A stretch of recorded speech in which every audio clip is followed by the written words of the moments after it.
Dindegi Kuday jönündө tereң түшүнүккө ээ болсо, Kudayдын тагдырына ыраазы болот. Маңдайыңа жазылган нерсе ал сөзсүз келет.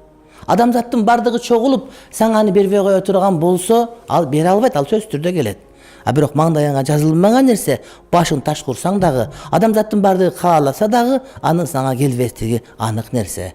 Ошон үчүн Аллахтан тагдырды туура түшүнгөн, Кудайым көкүрөгүнө түшүнүктү салган адамдар Кудайдын тагдырына ыраазы болот. Ошон үчүн пайгамбарыбыз алейхиссалам айтат: Кудайым кайсы бир пендесине, кайсы бир инсанга жакшылык оомат каалай турган болсо, динди аны факих кылып коет. Динди туура түшүнөт, диндин акичүксүн бамдап билет, ислам акыйдасы боюнча туура маалыматы бар деген адам, урматтуу бир тууганым. Мына ошол адам эч качан нааразы болбойт, Аллахтын тагдырына дайыма ыраазы болот. Эгер ошол адам аалым болбосо дагы, бирок Кудайды мына ушул аятын биле турган болсо, ошол бул адамга жетиштүү.